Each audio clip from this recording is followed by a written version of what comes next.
Nous partageons actuellement la parole de Dieu à propos de l'évangile de la Bible. Jésus est le Christ. C'est l'évangile que la Bible révèle. Connaître et croire Jésus comme le Christ est le seul fondement de la vie éternelle. Par conséquent, il est extrêmement important de connaître le Christ ou Jésus qui est le Christ et de croire en lui avec précision.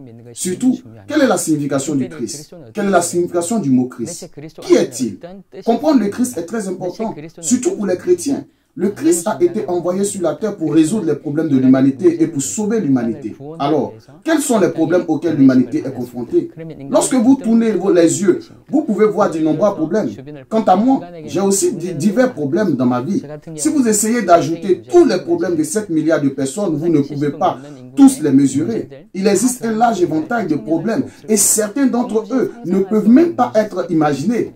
Cependant, si vous remontez à la racine de tout cela, vous pourrez voir que tout est parti des problèmes simples. Tous ces problèmes nous sont venus parce que nous sommes séparés de Dieu. Alors pourquoi sommes-nous séparés de Dieu? C'est à cause du péché et de Satan. Par conséquent, tous les problèmes se sont produits dans notre vie alors que nous sommes séparés de Dieu.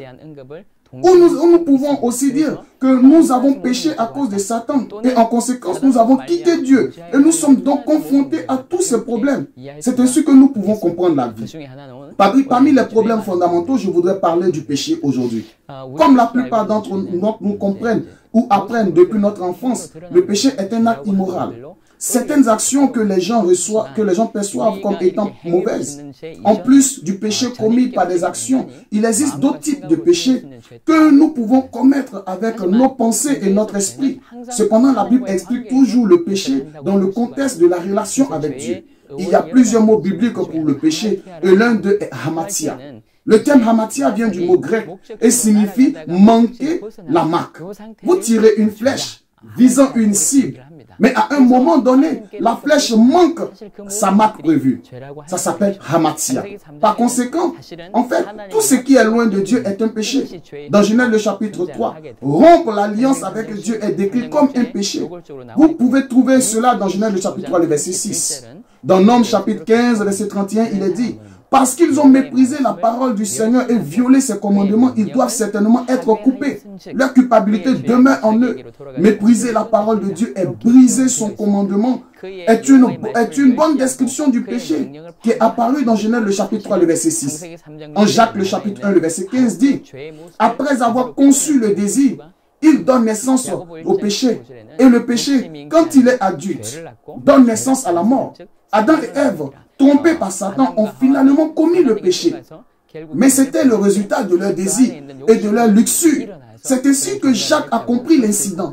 En 1 Jean le chapitre 3, le verset 4 dit: quiconque pêche enfreint la loi. En fait, le péché est l'anarchie.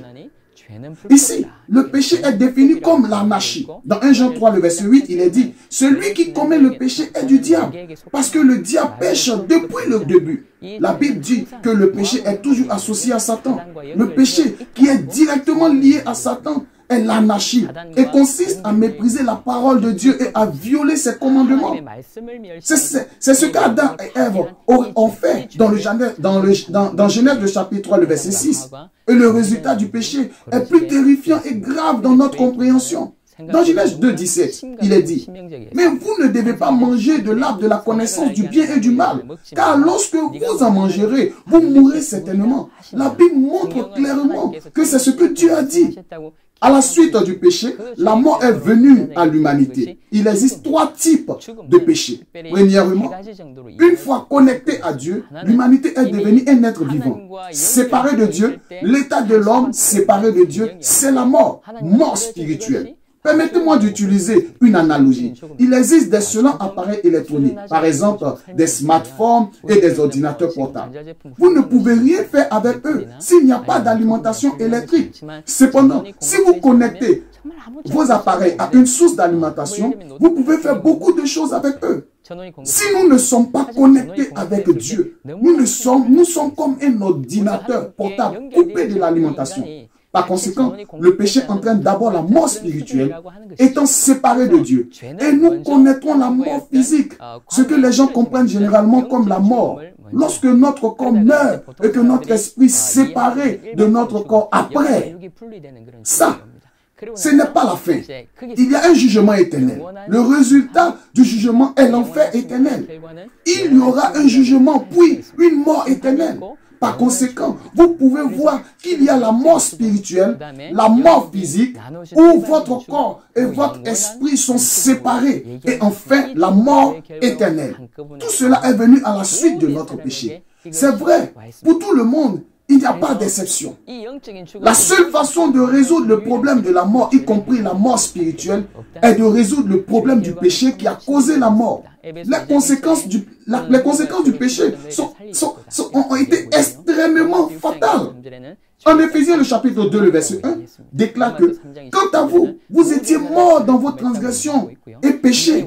Et Romains, le chapitre 3, le verset 23, dit que tous ont péché. Selon Ésaïe, le chapitre 59, le verset 2, ce que le péché finit par faire, c'est qu'il vous séparera de votre Dieu.